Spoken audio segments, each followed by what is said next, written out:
Alors, Julien Schauder, bonjour. Bonjour. Installez-vous tranquillement.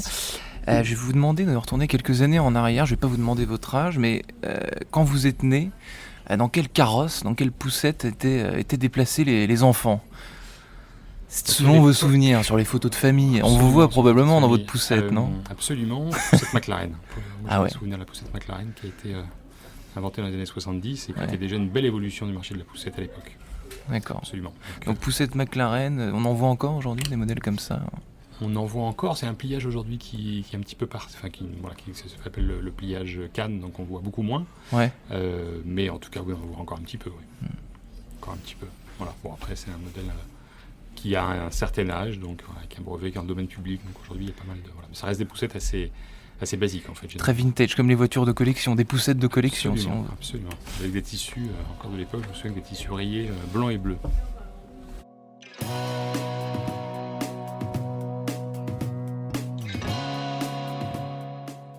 Bonjour à tous et bienvenue au Talk Dessineur du Figaro. Aujourd'hui, j'accueille Julien Schauder, en face de moi, qui a cofondé, il y a un peu plus de 10 ans, déjà, la société Babyzen, qui, comme son nom l'indique, est directement liée à l'univers des bébés, donc des poussettes. On parle des poussettes, mais il n'y a pas que ça, quoi. L'univers des produits enfants, c'est quoi? De quoi Babyzen, en plus des poussettes, qu'est-ce que vous... Alors nous, on est vraiment spécialisé que sur les poussettes. Que sur les poussettes. On fait que ça. Ouais. On est spécialisé d'ailleurs autour d'une seule poussette, puisqu'on a décidé de se concentrer sur un seul produit un peu différent des autres, Ouais. donc la yo-yo. Ouais. Mais après, dans le monde de la puriculture, vous avez plein d'autres choses. Vous avez des gens qui font des tout ce qui est autour du repas, chaises hautes, etc. Donc vous, uniquement poussettes. Donc, Oui. alors pardon, mais pourquoi est-ce que vous avez appelé la société Babyzen et pas Yo-Yo, du coup?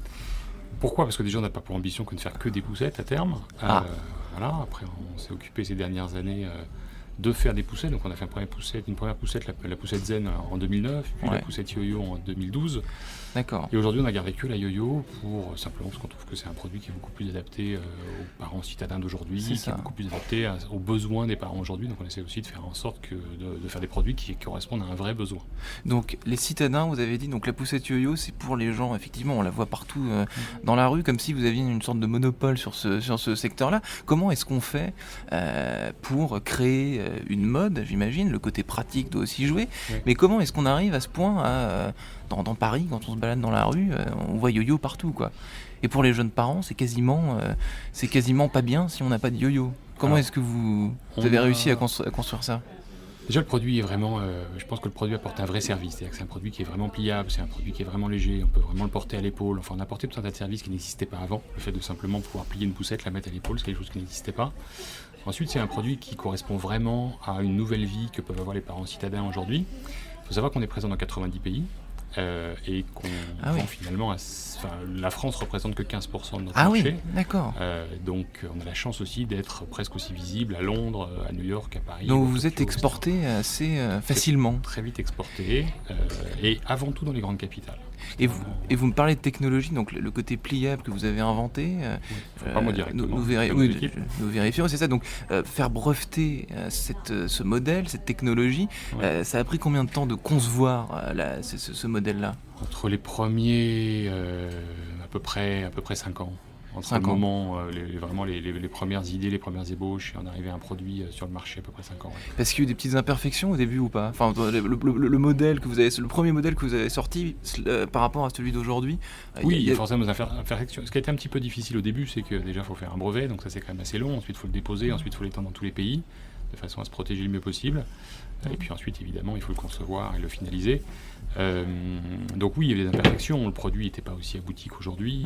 On en est à la deuxième évolution de la yo-yo. D'accord. On aura bientôt une troisième évolution. Bon, voilà. Donc c'est un produit qui aujourd'hui est de plus en plus abouti et qui, je pense, correspond de plus en plus aux besoins. Est-ce que la poussette, je compare par exemple deux marchés qui a priori n'ont rien à voir, les constructeurs automobiles et les constructeurs de poussettes. Dans l'automobile, il y a du digital, de l'innovation. Est-ce que de l'innovation digitale, c'est applicable à des poussettes ou pas du tout? Je dis n'importe quoi, mais comme aujourd'hui on a une tendance à connecter absolument tout et Oui. n'importe quoi. Alors la poussette, c'est vrai que c'est un petit peu plus peut-être comme le vélo, où on a tendance à être quand même sur quelque chose d'assez mécanique. Ouais. C'est quand même un produit mécanique. On peut imaginer le digital dans la poussette, mais il faudrait que ce soit simple. Il ne faudrait pas que ça vienne apporter du poids. Parce que c'est vrai que si pour faire une poussette Ouais, Certains se sont essayés à la poussette électrique. ouais. C'est sûr que vous avez rajouté un poids terrible à la poussette. Donc un produit, si c'est pour faire une poussette de 16 kg, la boue est électrique, il ne faut pas oublier qu'il faut quand même la plier, la porter, bon voilà. Donc non, ça c'est des choses auxquelles on ne croit pas du tout, mais on peut imaginer demain que votre poussette puisse être peut-être... on pourrait imaginer qu'elle puisse être suivie, ou on pourrait imaginer que... Un tracker, par exemple. Un tracker, si on vous la voler, ou des choses comme ça. Bon, voilà, mais est-ce que C'est un vraiment produit utile souvent volé C'est malheureusement un produit souvent volé. Ah ouais, au même titre que les vélos, pour le coup. Au même titre que les vélos, donc c'est vrai qu'il faut Parce que faire si on s'adresse aux clients citadins, urbains, Ouais. on s'expose aussi du même coup aux problèmes urbains, à savoir le Exactement. vol et Après, le gros intérêt justement d'une poussette vraiment pliable que vous portez à l'épaule, vous pouvez quand même l'emmener chez vous, et donc c'est quand même évidemment beaucoup mieux de l'emmener chez vous plutôt que de la laisser dans la cage de l'immeuble ou autre, où là on peut se la faire voler. on l'a toujours à l'œil. Donc, On en a un peu parlé tout à l'heure, mais la mode, les tendances, au même titre que les marques de vêtements, les modèles de chaussures, etc., c'est quelque chose auquel on n'échappe pas, y compris pour les parents, pour leur bébé. Il y a une mode aussi. c'est très important aujourd'hui, on le voit beaucoup quand on lance de nouvelles couleurs ou de nouvelles tendances. Ouais. Cette année notamment, on a encore lancé deux nouvelles couleurs qui ont eu beaucoup de succès. Aujourd'hui, la poussette est un prolongement de ce qu'on va pouvoir aussi, comme on a envie d'habiller ses enfants, comme on a envie de se montrer soi-même. Donc il y a un l'esthétisme côté qui est très travaillé. Très travaillé. Ouais. Ouais, D'accord. très travaillé. Les couleurs, on essaie de réfléchir aussi à ce qu'on veut, comment. Ouais. Après, il y a aussi tout ce qui est réseaux sociaux, Instagram, etc. est très important aussi pour notre métier également. La poussette doit être Instagrammable. Vous parliez tout à l'heure de votre poussette à vous, de bébé, qui était une McLaren un petit peu vintage, qui est devenue vintage.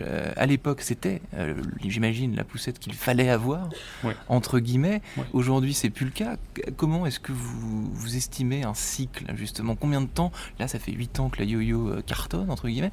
Est-ce que vous arrivez à savoir comment rester au top? Il faut déjà toujours essayer de se réinventer et faire en sorte de continuer à faire évoluer le produit et qu'il soit de plus en plus adapté aux parents. Donc les jeunes parents aujourd'hui évoluent, ont beaucoup évolué. On parlait tout à l'heure de mon âge, mais je n'en ai pas parlé, mais j'ai 47 ans, donc aujourd'hui j'ai des enfants assez grands. C'est pas moi qui vous l'ai demandé. On ne l'a pas demandé, mais c'est sûr que ce qui est très intéressant, c'est de réfléchir comment des parents d'une trentaine d'années ou 35 ans, quels sont leurs besoins, comment ils se déplacent. On parlait tout à l'heure de la voiture. Aujourd'hui, dans Paris, vous avez beaucoup moins de voitures. Si vous avez beaucoup moins de voitures, il faut une poussette qui n'est plus du tout la même que celle que vous aviez à l'époque de la voiture. Bien sûr, ouais. Donc ça, c'est des choses qui ont beaucoup changé. Donc ça fait partie de ce cycle. Il faut s'adapter aux clients, garder un esthétisme qui leur parle. On passe beaucoup de temps à essayer de parler à nos clients. On passe beaucoup de temps à échanger avec eux. On essaye aussi de faire des petites réunions, des choses comme ça où c'est extrêmement important. Et puis aujourd'hui, certains blogueurs passent du temps aussi, où je pense proposent notre produit, montrent notre produit sous son vrai jour, en fait, sans se forcer.